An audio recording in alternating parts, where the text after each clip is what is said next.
just want to say I'm Ed Keebler, this is Jaden. We're going to talk a little bit about seat and guide machining, but first of all I want to say what a great program we've had up to now. My gosh, you've had Warren Johnson, the professor, and we just got to hear from Ed Pink. Two amazing gentlemen that have been absolutely, just historic in this business, and great people and great engine builders. So what we're going to do here is we're just going to talk a little bit about seat and guide machining, and Jaden's going to, I'm going to kind of turn it over to Jaden and let him talk a little bit about what we try to do here and what they're looking for here at Straub Performance out of their seat and guide machine. So Jaden, I'll kind of give you the reins here, and just what are you really looking for when you're cutting seats or trying to cut seats on these seat and guide machines? The biggest thing that we like to look for here is concentricity, and that's something that this machine has been able to give us. And it took a little bit of getting used to going to this machine from an old foot pedal style, I guess, like Sunnin, and I think Tobin Arc was the old one that we had. But this machine allows you to cut seats that's actually really pretty concentric. We've got Rottler's concentricity gauge up on this exhaust seat that we kind of just roughed in. You might not be able to see it, but Ed can probably see it. Just spinning it around on this 45-degree angle, I mean, it's about 6/10 probably of run out. Yep. On a 1/600 valve, and for what this is going to be using, that is good enough for us. And what features on the machine, Jaden, do you think allow you to get to that point, that type of accuracy? One thing that helps is the pilot system that this machine uses. It is like it's like a fixed pilot. It actually goes into the guide, and I'm not going to say it locks into place, but it sits still. It doesn't spin inside of the guide, so the actual tool body rotates around the top of the pilot. So in our opinion, that's what helps get us the concentricity that we get out of this thing. And it also allows, because the pilot locks into this head, you can move from hole to hole to hole, and you're never pulling a pilot out and sticking it in the next guide. Once you lock it into place, you don't have to touch it until you're ready to move the head out of your way and check things. So the ability of the pilot to lock her into the guide gives you, what it does is now we can control the clearance, so to speak, from the pilot to the body itself. Correct. We control that, unlike a pilot that might spin in the guide. Unless you can control the pilot's eyes very precisely, you end up with some varying seat concentricity issues. Right. With what we would term a live pilot. And with these pilots, for something like this being a GM 243 cathedral port head, this takes an 8mm valve. We have, I think, 3 8mm pilots, and 99.9% of the time we may just use 2 pilots, so we don't have a big case full of different size pilots to get through each application. We have 1 or 2 that works for most of the things that we do. And what about the seat profiles and all? Jaden, do you have specific seat profiles that you all, and not to give away your secrets, but you have specific seat profiles that you guys like to use on exhaust and intake seats and maybe different applications? Yeah, we have a basic intake cutter that we like to use on most general applications, and having the little bodies that just slide in and out of the main holder. It's really quick to set up, so you can go through, cut all your intakes, check your depths. Same thing with an exhaust. We use more of a radius style cutter on it, and with the shelf that this thing comes through, you can keep all your bodies set up as long as you don't mess with your set screws. I could go from something like this to like a big block Chevrolet head, have it set up and cutting something in 5 minutes, as long as I haven't messed with, I guess, the cutter that's sitting there, or have to go to some arbitrary valve size that I've not done before. Okay. I noticed you said something about on the older style machines and a foot pedal. Explain a little bit about what you're talking about there. This machine doesn't have a foot pedal on it, so how do you control the operation of the machine without a foot pedal to allow it to float? So with something like this on this screen, you have what's called a float height, and then you have a vertical position. Your vertical position is like what you would set your 0 at, touching the seat. Your float height is actually when it unlocks the clamps. So just by moving this wheel and getting it to go down, moving this down will allow that to go hole from hole. So whenever you've got your pilot in, you can pick the head up. You go so far and it'll lock it. Go down, move from hole to hole. You can bring it in, center it into your valve guide, bring it down. It'll get to whatever location you put on here. So I've got 200 thousandths above the seat. We'll just change that to right there. Whatever number that you decide to set it to, it will actually go. It should center itself, which it's being a little finicky right now. But it will center itself. So you let go of the wheel, it'll lock itself back into place. The light will flash. The spindle will actually turn itself on. Then you can start cutting. You can set your other depths in here so another light will flash, so you can have a different roughing RPM and a different finishing RPM. So you can take your last two cuts or whatnot at a slower RPM to get a better finish, or faster, or whatever you prefer. So there is no foot pedal to sit here and shuffle with, trying to go from hole to hole. All you got to do is grab onto this right here and you can go with it. So the linear encoder in this machine gives you that opportunity to where no longer, from an ergonomic standpoint, if you were to have to stand here all day long and operate this machine, not having to step on that foot pedal and kind of hunch over a little bit, especially for a taller fellow like you, makes a big difference. Yeah, it's really nice. Like you said, you're not hunched over. Everything is right here in the control of your hands. Once you set it how you want, you can really fly through these things. Can you tell us a little bit also about, I notice on the screen there's some different buttons up here, and one of them I believe says for reaming, and one of them says for tapping, can you explain a little bit about that, how the machine will actually, I don't want to say automatically tap for you, but has the ability to reverse it? Yeah, so at the tapping page, you can go over here and it'll change everything that's on the screen. So each of it's kind of personalized to whatever tab that you're on. You've got your intake and your exhaust. As profiles, you can say you've got tapping, reaming, and drilling. So with tapping, again, you can set your start height, you can set a finish depth as far as where you're going to go with the tap, and you've got your vertical position and your spindle RPM. You can feed it down, and as you're tapping, once you hit your finish depth, it'll actually reverse the spindle, and you can feed the tap back up into it instead of having to, turn it out by hand every single time. So again, something like that really allows your speed in the process to go up very, very quickly. So the machine will actually reverse for you and pull the tap back out of the hole that you're trying to tap. Correct. Without you having to shut the machine off or to reach up and reverse the spindle. Exactly. So it takes pretty much any of your time-consuming issues right out of it. And can you give any recommendations for people? I know we get a lot of calls about how fast, seat cutting. What kind of RPM should I use while I'm cutting seats? Do you have a preference there? I have a preference, but with each head, it's all different because every cylinder head company is going to use a different valve seat material. So they're all going to cut different. Valve diameter changes, and that can all affect if you're using a fixed cutter, if you're using a cutter with just a single angle. They all change the same. Generally, I don't have it sitting out here, but the manual for this machine gives you a list of valve diameters, gives you about a rough RPM you can use. Okay. And that'll get you actually really close to what you need. You can vary 10 or 15 RPMs from there.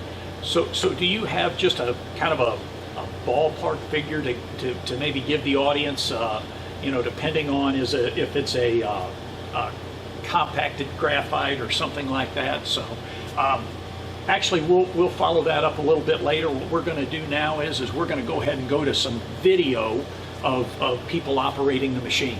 So we want to thank you again. We want to thank Ed Pink and Warren Johnson for their contributions, and we'll go to the videos now.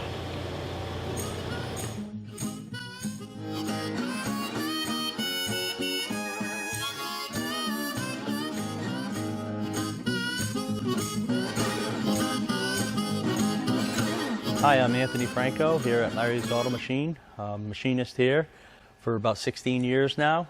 Want to talk about this new machine we have here. We purchased it about a year ago, and why we purchased it and what it's all about. One of the things we struggle with day to day is making sure we have a product that will produce an end result within fractions of a thousandths so we can be assured that we give a customer exactly what we say we're giving them.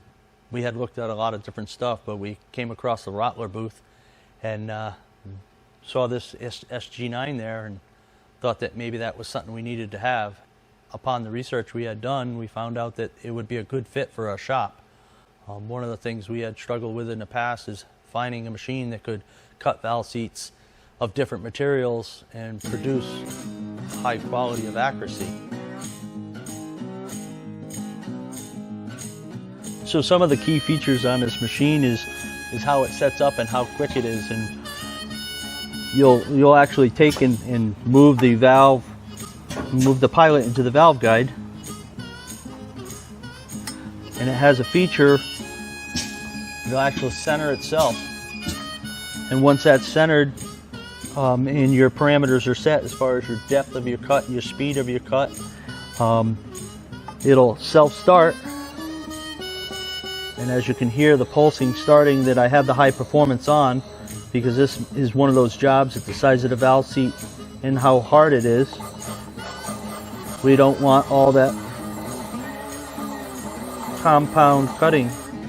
Rottler has developed a screen here that allows you to set your final cut, your speeds and your feeds, whether you want to run the high performance, which would be the pulsing or the changing of speed as it cuts to keep from that heavy cut and chatter. It has your final depths on it, and it's as easy as just, once it's set, moving into your automatic mode, centering it in the guide, letting it self-center, starting it up, cutting it.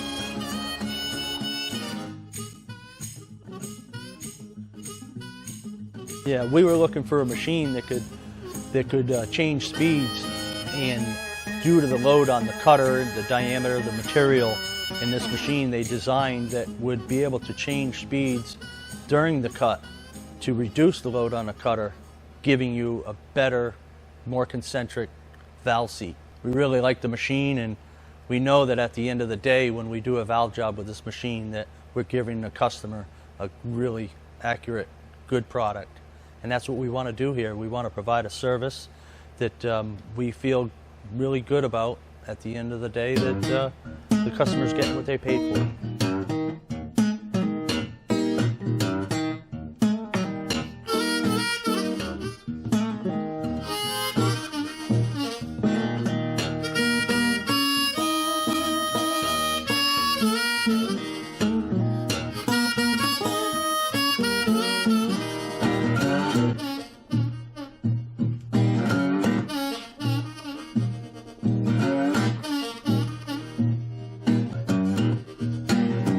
So one of the things we do here, we do everything from your foreign car, your RB26, to your big block Chevrolet, aftermarket heads, stock heads. One of the things that we've done with this machine is it has a high performance fixture on it that allows us to change on the fly. You can actually see the difference between this design cylinder head and this design cylinder head as far as setup, that it has this fixture. We're able to change it up real quick and still produce a number.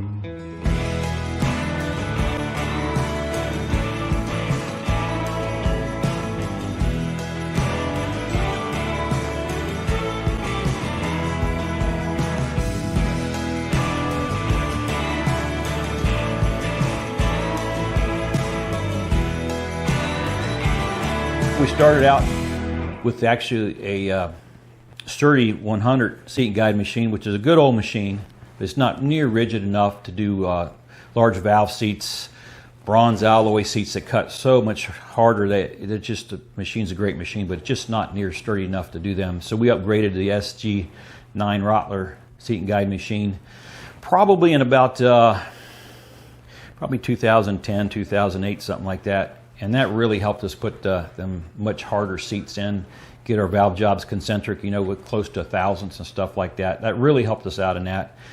We still had some chatter issues, because you get 2.5-inch valve or bigger. We do valves, to 800 some engines these days.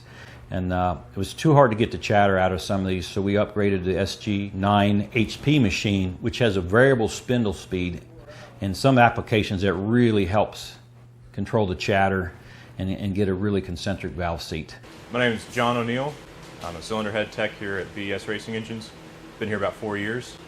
Come from Wichita, Kansas. Growing up, I raced karts. My dad and I raced karts, and got bit by the bug, and decided to make it a career. So I've been here about 4 years. I worked for Roush Competition Engines for about a year before this. I went to school at Samtech. Today we're working on a set of headhunter heads, big block Chevy heads. This is going to be set up for a nitrous combination. So we've got the head shifted around. We did a soft chamber on it, and we've got a valve job on the Rottler machine. The seat material, this seat material is called Ampco 45. Okay. This doesn't have beryllium in it. Okay. It's I believe it's an aluminum tin alloy. So there's no beryllium in this one. This isn't typically what we would run. These heads came to us from Brodix with these seats in them. Okay, we're going to do a 55-degree valve job on them. That's our competition valve job.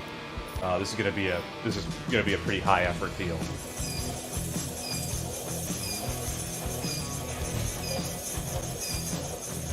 We have a 5-angle form cutter that we cut our valve jobs with, and then usually there's some hand blending involved. So, depending on the intake or exhaust, it might not end up with all 5 angles in there. So the SG9 HP, this machine is great. They've got some digital controls in here for speeding up, roughing in square seats, which a square seat is a seat that gets driven into a head. There's no angles cut on it, so we're starting from scratch. We've got some high performance modes that it's kind of like a rapid feed. In the past, I had used some SERDI machines, and you did that manually by moving the knob around. So this machine does it for you. Depending on where your depth is that you want it to stop at, it stops automatically. It just takes some effort off of your hands to get the job done.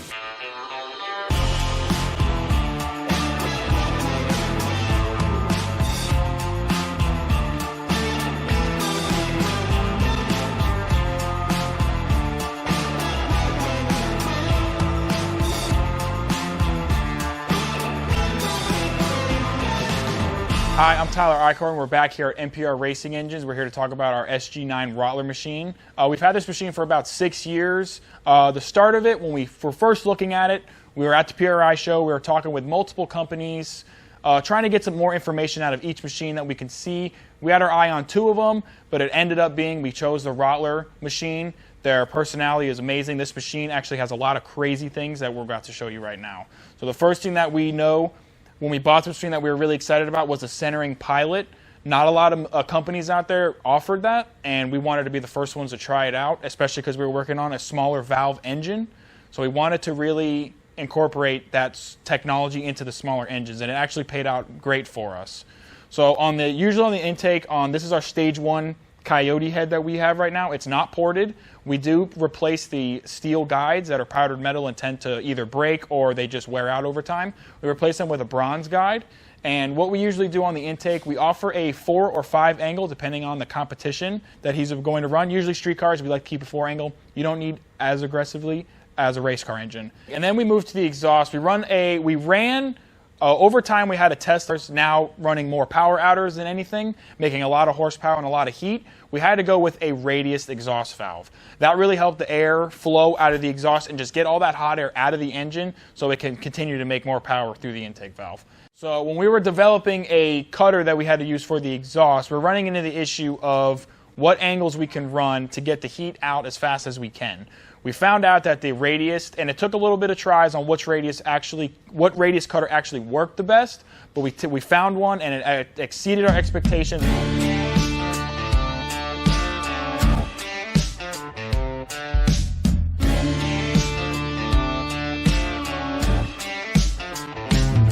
So one of the big reasons why we chose Rottler was the tooling aspect. The biggest thing that we have with small engines like this is it's either a long time to get the tooling for it or it's impossible for them to make it. And Rottler they never backed down on whatever we wanted to run. We came with them with an idea of what we were trying to do, and they were like, let's do it. Let's make it happen.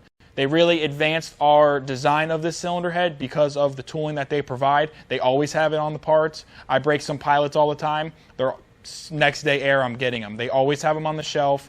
I really don't have to wait for anything. It's really second to none. So after we have the cylinder head clamped down, it's basically time to do the valve job. And what we do, we level it all up. We get it centered with this tool. This basically points where I want my 45 or whatever angle I want to be at. I set that, and then I grab this tool holder here. It's set up for the intake now. I set my cutter, and then I basically, after that, I set it and I don't forget it. I don't have to worry about multiple cutters that I have to use. A really nice 5-angle cutter like this works perfectly fine. And then I also have one for the exhaust, so I'm not bouncing around on tooling. I'm not fumbling. Because I have to do 2 heads, so it's not I do one, break it all apart, and then I'm wasting a lot of time.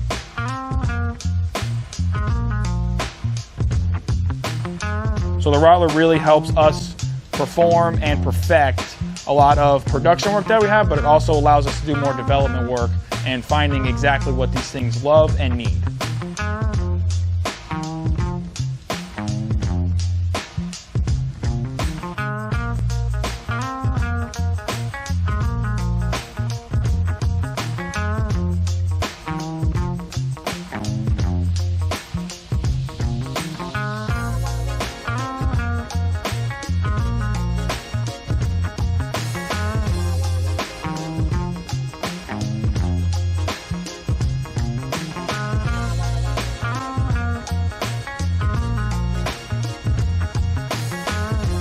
Hi, I'm Chris Straub with Straub Technologies, and I'm here to show the Engine Pro Black Nitro valve train that's available for the LS through any Engine Pro dealer across North America. The Engine Pro Black Nitro valve is a premium valve designed for power adder applications and naturally aspirated. It's available in the LS, small block Chevrolet, small block Ford, big block Chevrolet, and big block Ford. This is also available with a complete line of valve train products from the Engine Pro brand, which includes retainers, valve springs, and seat locators. This all comes packaged in Engine Pro brand, which is easily recognizable. Today we're going to look at this product being used on a Rottler SG9 and an LS casting. Let's see what we can do.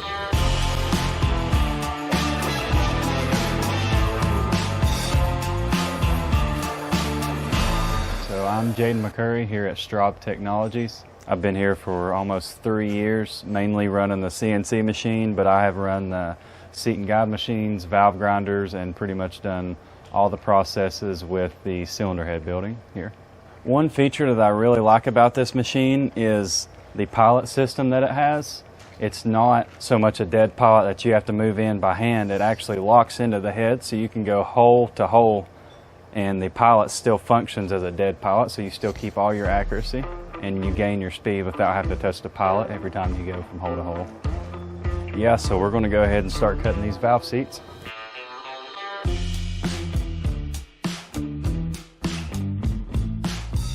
You've got different features in with this software. You can go to a manual setting, so you can do like a one-off if you're doing port development or something like that. And you can go to a production cycle on the other side of the software, and you can actually put in your settings and the depths that you like and go hole to hole. And as you put in the height that you want it to start, you can actually let go of the hand wheel and it will center itself, lock itself into place, and the spindle will actually start turning. You can feed down, cut to whatever depth you like. It'll flash and let you know you can pick up and go to the next hole. Generally what we see here with the Rottler, after you get the feel for the machine, I mean, it's nothing for us to keep a valve job within, 5/10 easy or better. And the valve side doesn't really affect that. It's pretty accurate.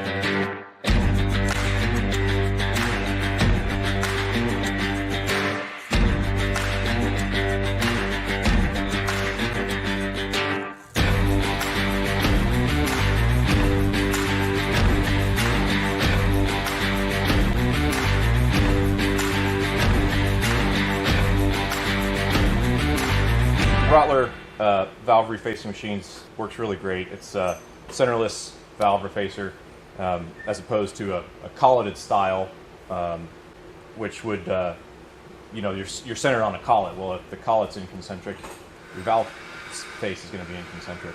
With this machine, we surface, you know, a lot of big block, small block Chevy valves, big block, small block period valves. We also do a lot of our mod motor refacing here, so it works for anything from, you know, we do a lot of 3/8 stem stuff down to 5.5 stem stuff. We have ground Honda valves on this grinder before, so it's super versatile machine. The smaller the valve gets, the more concentricity is a big deal. A thou on a 2/400 valve is a smaller percentage than a thou on a 1/200 valve. So this machine does a great job of keeping everything in line. It's all based off of your stem. So if your stem's straight and not worn, your valve face is going to be straight. So I'm going to start here with grinding this tip of this valve. The tip of this valve right here is in pretty good shape. This is a hardened tip pressed into a titanium valve. And it looks pretty good, but we're going to surface it, make sure it's flat, just in case. Because if that's worn, then everything downstream is going to be wrong. So we need to make sure that that's flat, and then we'll go from there. So this is just another stone rotating in here, and I've got a guide in here that I just stick the valve into and spin the valve as it's facing.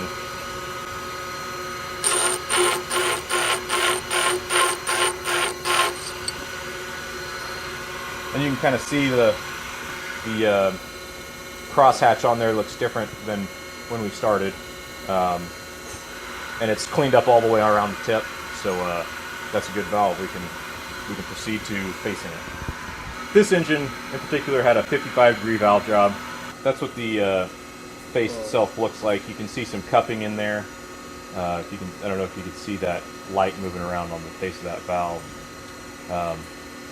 But that needs to be ground. If we're going to do a valve job on that and we stuck that valve back in the head, that would not seal. So we need to set up our machine to grind at 55 degrees.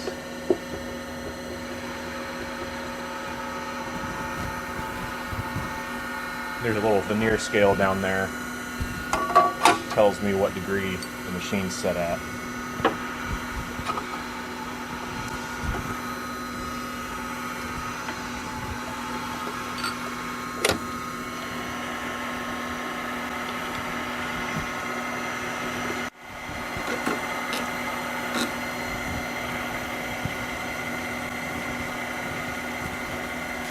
When I'm grinding this, I need to keep the valve moving back and forth so that my stone wears evenly, so that my angle stays consistent throughout my entire setup and process here.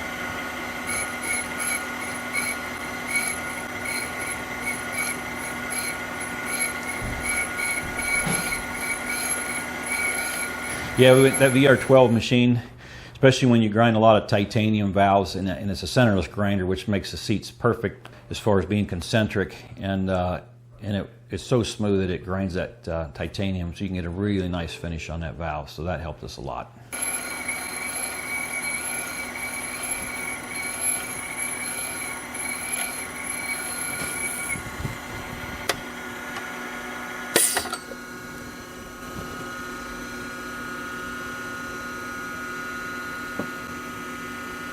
So that's how it looks when it comes out. Nice flat 55-degree cut on my valve.